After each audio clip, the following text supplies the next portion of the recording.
Santo não está condizente com a palavra e que nós precisamos nos arrepender. E é exatamente isso que Moisés está fazendo aqui com o povo. O povo está às margens do Rio Jordão, do outro lado do Rio Jordão está a terra prometida, mas antes de entrar na terra prometida, Moisés escreve o Pentateuco para mostrar para o povo que somente Deus era o Senhor, que Ele era o único Deus. O povo não herdaria a terra prometida com as ideologias erradas.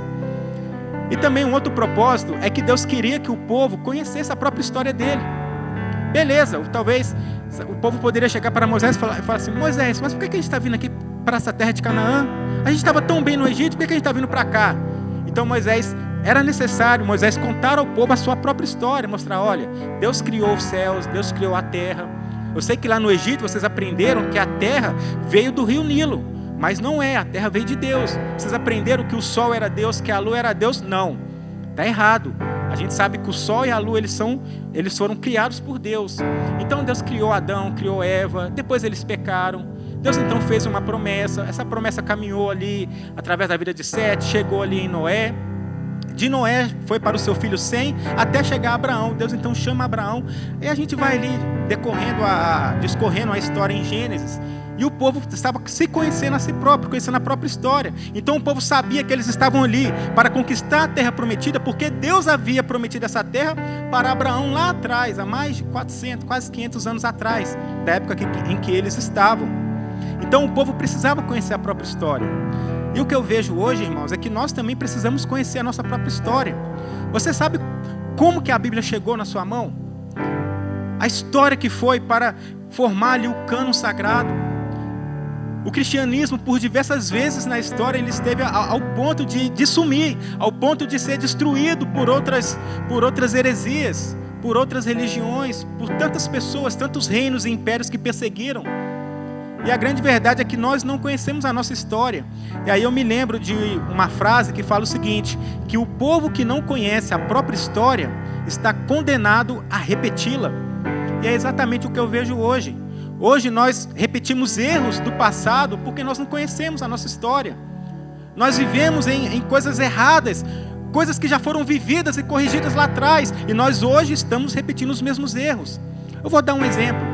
Quer ver? Deixa eu perguntar para vocês. Quem é Deus? Quem é Jesus Cristo? Quem é o Espírito Santo dentro da Trindade? Talvez você me responda: Deus é a primeira pessoa da Trindade. Jesus, o Filho, é a segunda pessoa da Trindade. O Espírito Santo é a terceira pessoa da Trindade.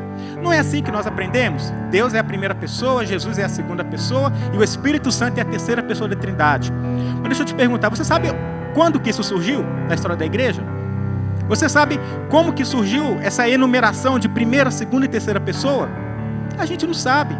Surgiu, eu vou contar essa história rapidinho, ali no período da patrística, que é o período dos pais da igreja, no século V, ano 400 e alguma coisa, meados do ano 400. Um bispo da igreja chamado Macedônio, ele entendia a Trindade e ele começou a ensinar isso ao povo da seguinte maneira. Ele falava: só existe um Deus. Esse Deus é o Deus Pai. Ele é onipotente, onipresente, onisciente. Esse Deus Pai, ele reúne em si todas as características e todos os atributos de um Deus. Então ele é o Deus verdadeiro. Então ele é a primeira pessoa. O Filho, ele é gerado. O Filho, ele não é igual ao Pai. E aí ele usa um exemplo.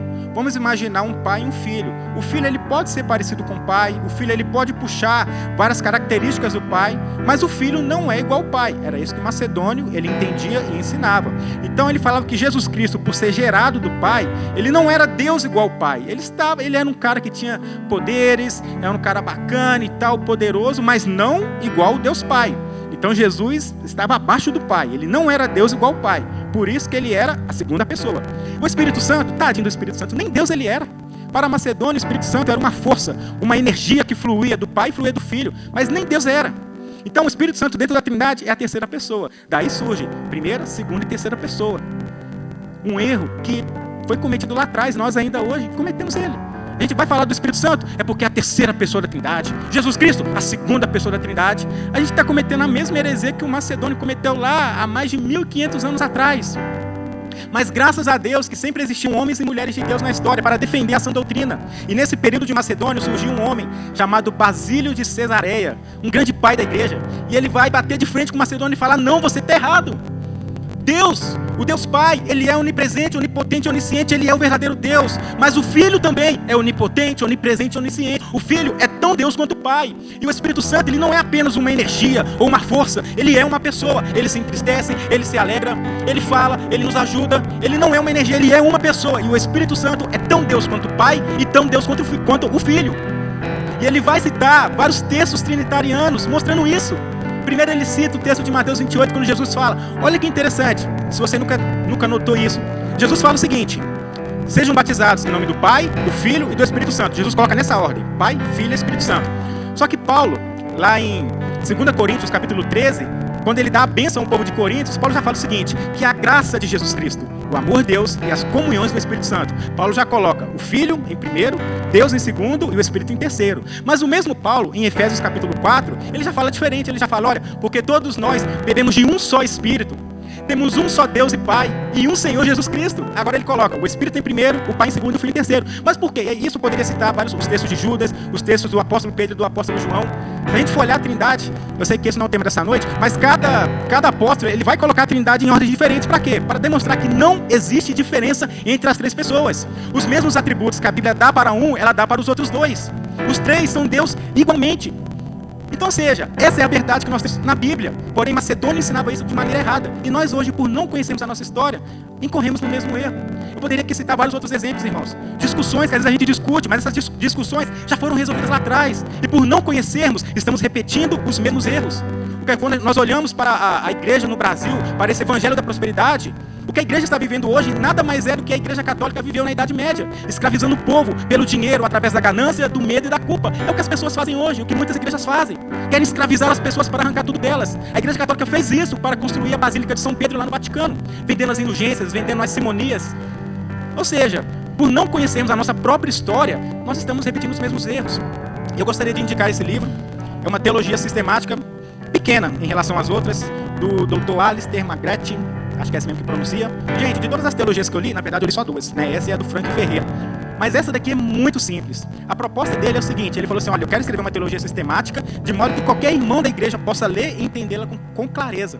Então, assim, a linguagem que ele usa, os temas que ele usa aqui, é espetacular. É muito simples a leitura. É uma teologia sistemática, histórica e filosófica. Aqui ele vai reunir as principais doutrinas do cristianismo alinhado com a história.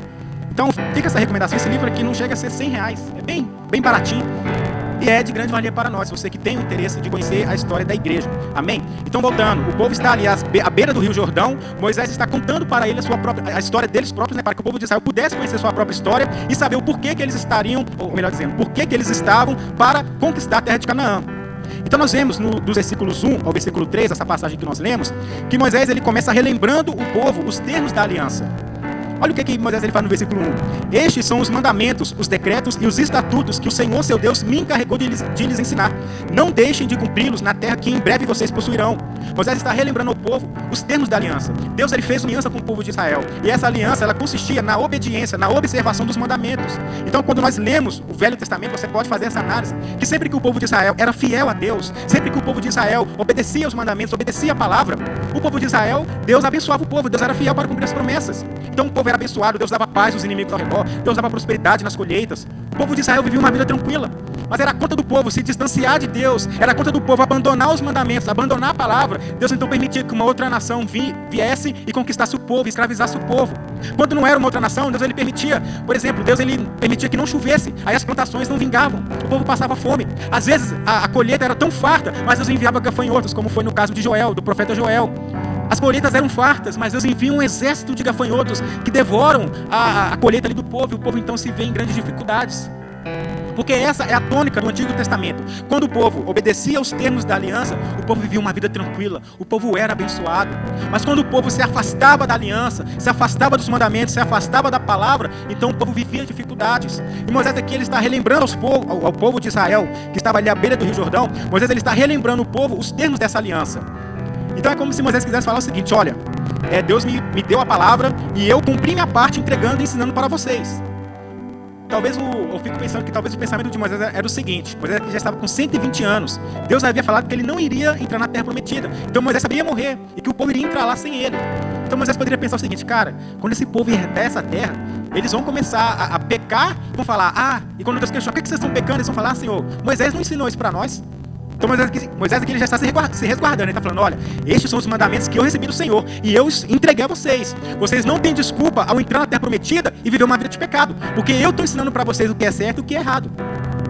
E aqui, meu irmão, eu gostaria de destacar algo aqui na nossa casa, Igreja Batista Nacional Filadélfia, que aqui, graças a Deus, nós vivemos numa igreja que prega a palavra de Deus. Talvez as outras igrejas que estão enraizadas na teologia da prosperidade, na teologia coaching, eu fico imaginando esses irmãos chegando diante de Deus, e Deus falando, cara, por que você não perdoou? E ele pode chegar para Deus e falar assim, Senhor, mas o meu pastor nunca falou de perdão, o meu pastor só falava de dinheiro. Deus pode questionar um outro irmão e falar assim, cara, por que você viveu uma vida de traição, uma vida de adultério? E ele pode falar, não, Senhor, mas eu não sabia que era errado, porque lá na minha igreja meu pastor só falava de dinheiro, meu pastor só falava que eu era o máximo, que eu era tudo, que eu era o centro do coração de Jesus. Ele nunca falou sobre pecado. Agora nós aqui não. Nós aqui, irmãos, nós não vamos ter desculpa diante de Deus. Porque senão naquele grande dia, chegarmos diante de Deus, e Deus vier nos questionar e falar o seguinte, cara, por que você viveu essa vida? E você fala para Deus, Senhor, mas lá na igreja o pastor Mário nunca pregou isso, o pastor Elias nunca pregou isso. Nunca foi falar desse assunto. Deus vai falar, deixa de ser cara de pau, velho. Os meus filhos pregavam isso todo santa quarta-feira, todo santo domingo. Como que você não sabia?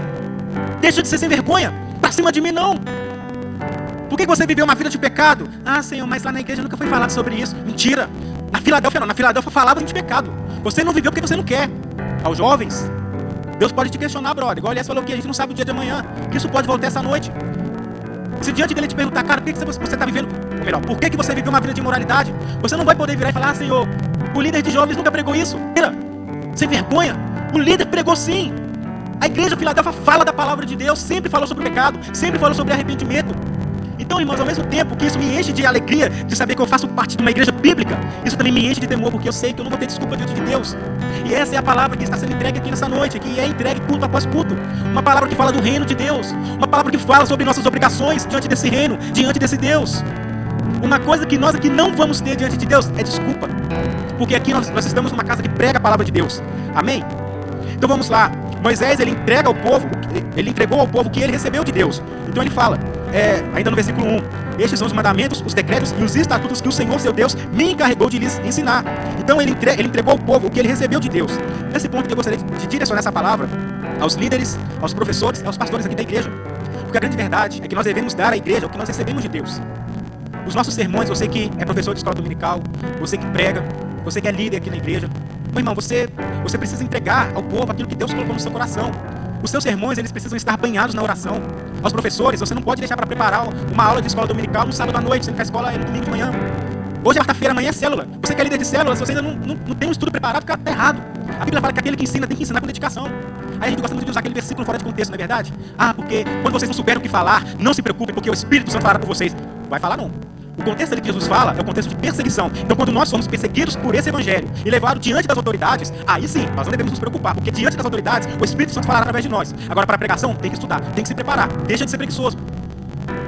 Nós temos que levar a sério o ministério que Deus nos deu. Então, você que é professor, você que é líder, estude a palavra de Deus. Aqui eu gostaria de citar, no século XVI, um grande reformador da igreja chamado chamado João Calvino.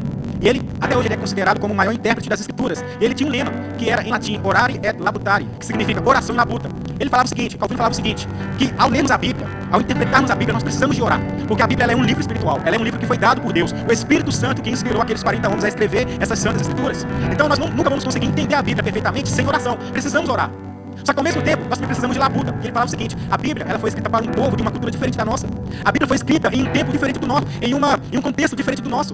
Então, para que nós tenhamos um entendimento claro das Escrituras, nós precisamos estudar esse povo para qual a Bíblia foi direcionada, que é o quê? Que é o povo de Israel. Precisamos estudar os seus costumes, estudar a sua cultura, os seus contextos. Por incrível que pareça, até o contexto geográfico ele é importante. O Salmo 133, se você não conhece a geografia de Israel, você não vai entender nada dele. Agora, quem conhece a geografia de Israel, o Salmo 133, ele é claríssimo, porque a geografia explica o Salmo. Então, seja, isso demanda tempo de nós, isso demanda esforço da nossa parte. É por isso que Jesus disse, examinar as Escrituras, porque cuidais ter nelas a vida eterna, e são elas que testificam de mim. Imagina você ir no médico, o médico olhando, o Elias falou que ele teve essa dor na barriga, ele passou mal, o médico chega lá, olha pra ele, não, pode, tome esse remédio aqui. O médico não faz isso, o médico ele vai examinar, ele vai fazer as perguntas pro Elias, você está sentindo essa dor há muito tempo, Qual que é a sua alimentação? Você sabe o que você comeu?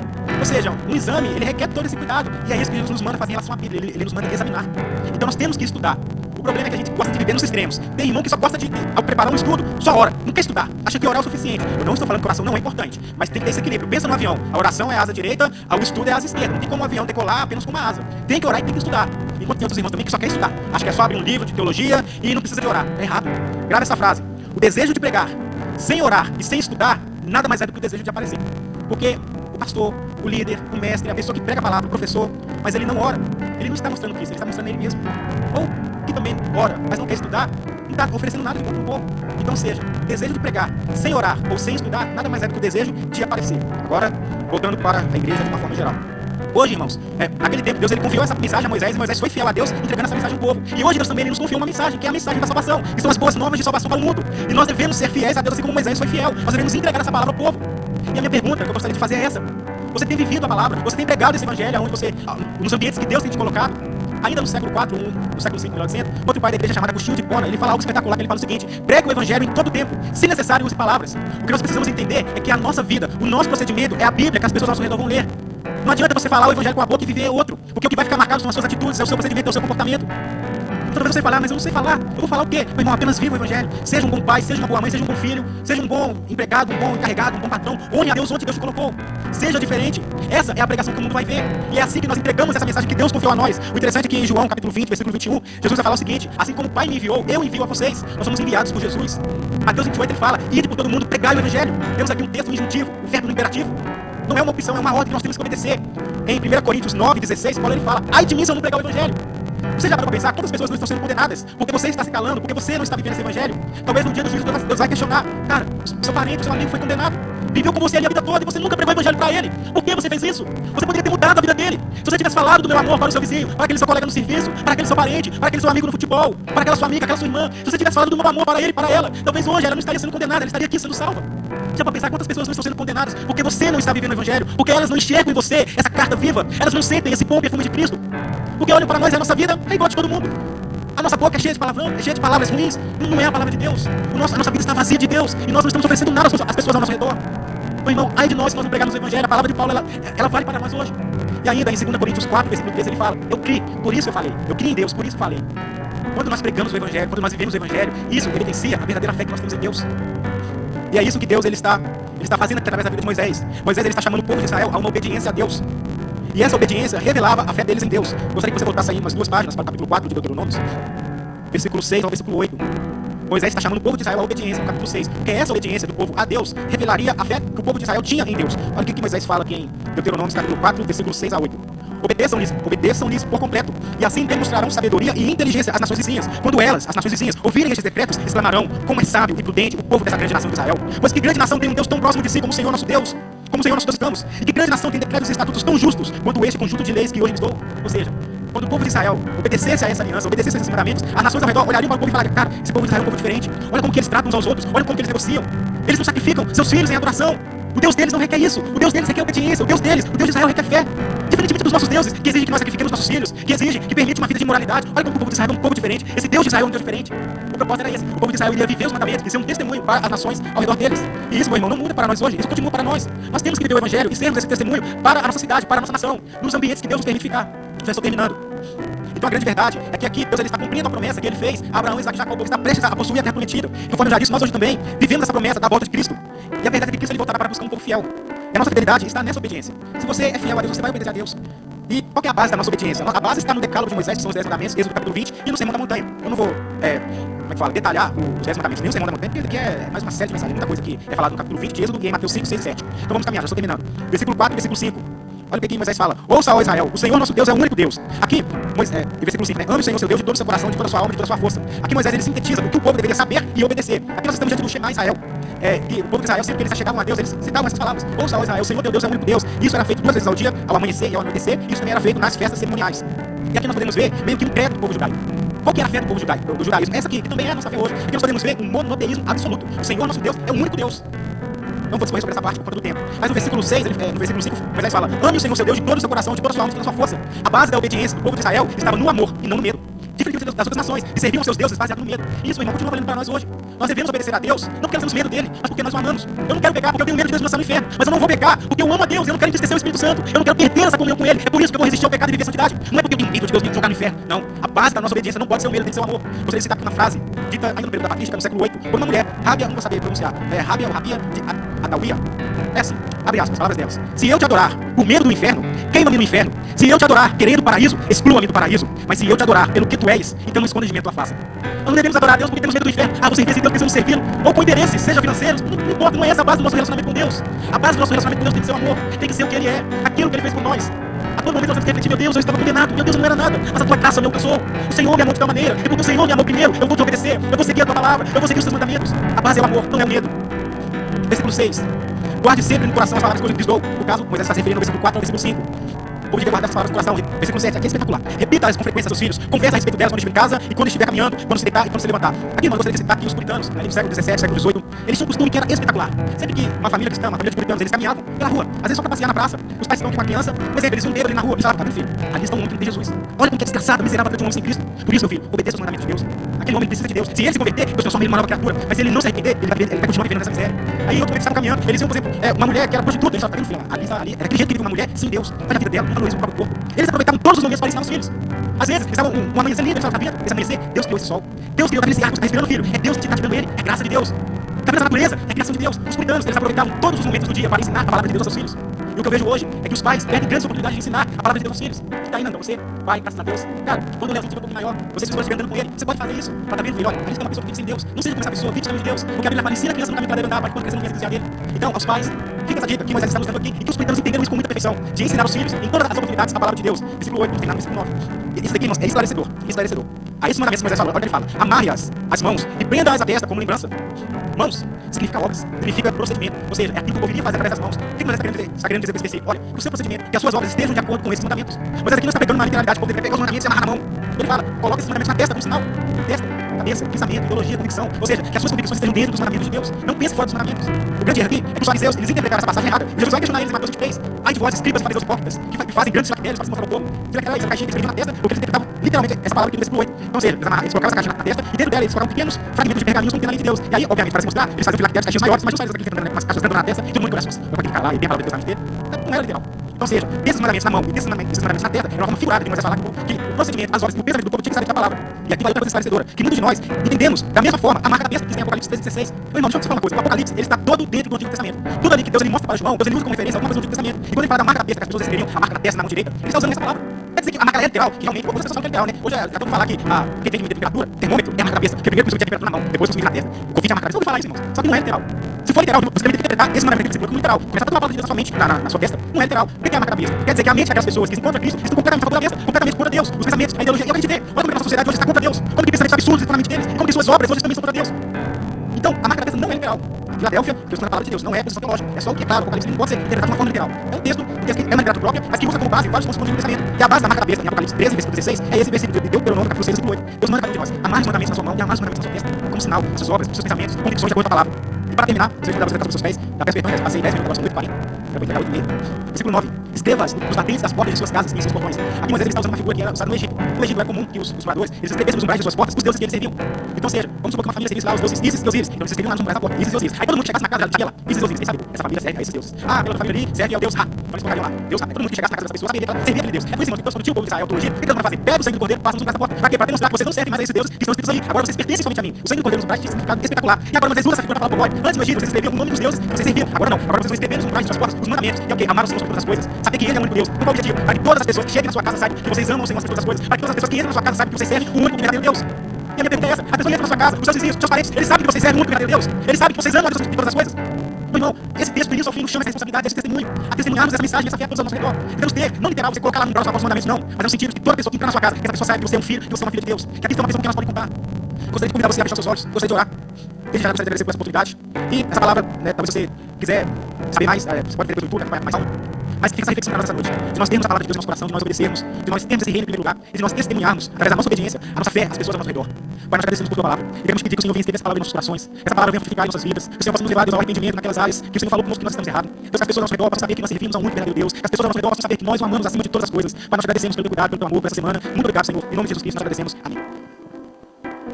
Amém? Ainda de pé, nós estamos finalizando. Dá pra gente finalizar com a música, Osés? Também? Dá pra gente finalizar com uma canção? Depois de uma belíssima explanação do texto, uma análise profunda, exegética, uma exposição maravilhosa, expositiva. Por que nós estamos falando disso? Porque em tempos caóticos, onde o relativismo, inclusive do iluminismo que nasce no século XVIII, tem se aproximado desse tempo, um tempo que se relativiza tudo, onde Deus está deixando de ser o centro, o suficiente. Eu até postei no canal meu sobre a gente aprender mais sobre a suficiência de Cristo em nós. Nós precisamos ter essa convicção, meu irmão, porque tempos sombrios estão se apresentando. Não é tempos sombrios de você identificar logo que é algo ruim. É tempos sombrios dentro de discursos, dentro de palavras. Homens e mulheres, pregadores, que estão usurpando as escrituras, levando mentira ao seu coração. Amassageando egos, tirando Cristo do ser, centralizando o homem. Isso é sério, porque isso afastará você de Deus, e isso ocorre, que levará você a total apostasia. Então nós temos que ter bastante atenção aonde nós vamos colocar os nossos ouvidos para ouvir os sermões que estão sendo apresentados para nós. E principalmente fazendo uma análise do nosso coração. Porque o que Moisés faz aqui, ele te chama para uma análise. Ele te chama para você conhecer quem é esse Deus que a gente serve. Porque a gente possa conhecer isso profundamente. Como o Grego disse, não haverá desculpa diante de Deus quando você se apresentar para ele. Porque a palavra foi pregada. Se você procurou bajulações, se você procurou algo que alimentava apenas o seu coração, e não levava você a uma vida de adoração, a uma vida de celebração, tome muito cuidado. Muito cuidado. Eu quero finalizar com uma frase interessante que eu aprendi. O discurso ele é feito de três maneiras. Ou ele te pega na graça, ou ele te pega no medo, ou ele te pega na culpa. Cuidado com discursos prontos que vai encontrar esse tipo de característica que está no seu coração. Tome muito cuidado com isso. Fez uma missão espetacular. Não é pelo medo do inferno. Não é pelo medo do inferno. E não é também pela ganância do céu, entre aspas, que nos espera. Mas é por saber quem Deus é e a sua soberania, a sua glória, o seu poder. É pra isso, irmão. Muito bom, Grego. Que palavra abençoada. Irmãos, nós vamos continuar com essa sequência, Grego. A gente vai marcar aí, talvez na quarta-feira, no domingo de manhã, nós vamos continuar. Vamos fazer a oração? Vamos lá? Pode puxar aí.